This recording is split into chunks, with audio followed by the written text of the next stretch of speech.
The tech industry is at a crunch point. Today, millions of products, cars, washing machines, smartphones, and more, rely on computer chips, also known as semiconductors. And right now, there just aren't enough of them to meet industry demand. As a result, many popular products are in short supply. It has become almost impossible to buy a PS5 games console. Toyota, Ford, and Volvo have had to either slow or temporarily halt production at their factories.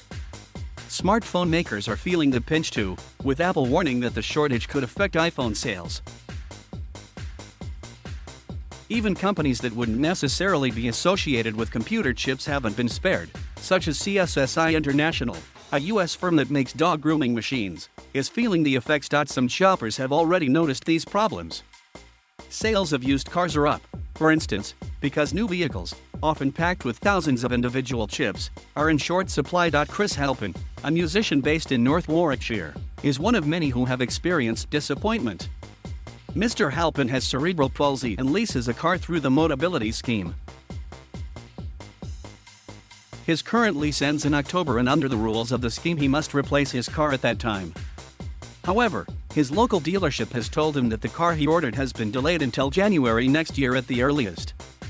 As a disabled person, I am really reliant on my car, says Mr. Halpin, who uses a wheelchair. Where I live, I literally couldn't get beyond my drive without my car. Thankfully, Mr. Halpin says that Motability agreed to extend the lease and insurance on his current car until the new one arrives.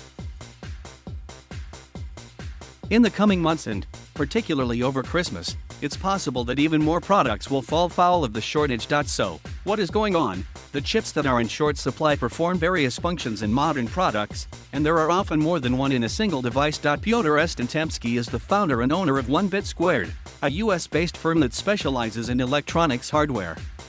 He has orders on his books for several thousand electronics interface boards, which allow students and makers to connect various appliances to their computers.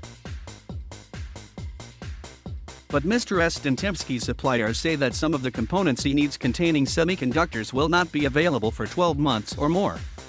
You cannot just assemble it and miss one part. It won't work, he says. The situation has been developing for years, not just months. Corey Coase, an analyst at Gartner, says that among the pressures facing the chip industry prior to the pandemic were the rise of 5G, which increased demand, and the decision by the US to prevent the sale of semiconductors and other technology to Huawei.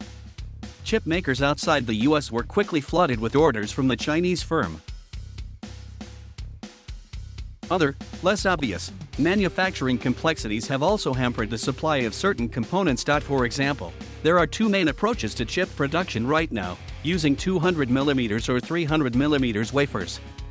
This refers to the diameter of the circular silicon wafer that gets split into lots of tiny chips. The larger wafers are more expensive and are often used for more advanced devices. More technology of business, but there's been a boom in demand for lower cost chips, which are embedded in an ever wider variety of consumer products, meaning the older, 200mm technology is more sought after than ever. Industry news site Semiconductor Engineering highlighted the risk of a chip shortage, partly due to a lack of 200mm manufacturing equipment, back in February 2020. As the pandemic unfolded, early signs of fluctuating demand led to stockpiling and advance ordering of chips by some tech firms, which left others struggling to acquire the components. People working from home have needed laptops, tablets, and webcams to help them do their jobs, and chip factories did close during lockdowns. At times, consumers have struggled to buy the devices they want, though manufacturers have so far been able to catch up with demand eventually. Mr. Coase says, however, that the pandemic was not the sole cause of the chip shortage, that was probably just the last drop in the bucket. More recently, bad luck has exacerbated the problem.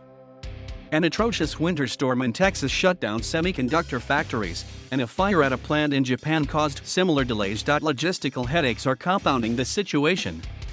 Oliver Chapman, chief executive of OCI, a global supply chain partner, says that for many years the cost of shipping was not of great concern for many tech firms because their products are relatively small, and suppliers could fit lots of them inside a single 40-feet container.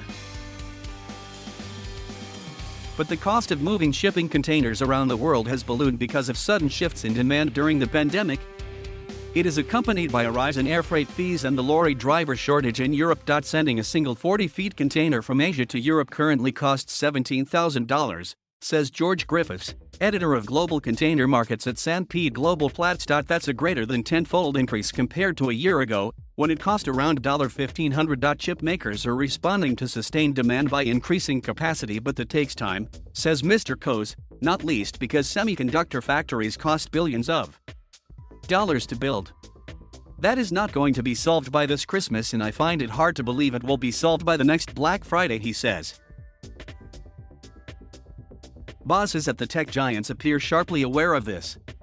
The chief executives of Intel and IBM have both said recently that the chip shortage could last 2 years. Saeed Amemik, professor of electrical and computer engineering and computer science at Northwestern University, agrees it will take multiple years to accomplish a better balance. She also says that the pace of demand for chips has been rising so strongly that a shortage was, at some point, inevitable. Establishing new chip factories is difficult to do quickly, she adds. It's extremely expensive and requires a well-trained workforce. It's a potential spanner in the works for those who advocate reshoring, relocating chip fabrication to a wider variety of countries, including those in the West, in order to ease the pressure on global supply chains. Mr. Chapman isn't convinced that the market is up for grabs. He argues that Asia-based chip makers, such as those in Taiwan, China, and South Korea, are already racing to meet demand and will likely continue to dominate in the future. Mr. Coase says that consumers aren't likely to notice price rises or widespread shortages of tech products this Christmas. Certain in-demand devices, such as games consoles, could become hard to get, with customers having to wait a few months for the item they want. However, he doesn't expect interminable delays. The bottom line is, the pandemic accelerated an already precarious situation for chip makers. We're in the middle of a tech boom, supply can't quite keep up, and it won't get sorted out overnight. It means that all sorts of people, including those seeking a new car like Mr. Halpin, could continue to experience delays and disappointment for months to come.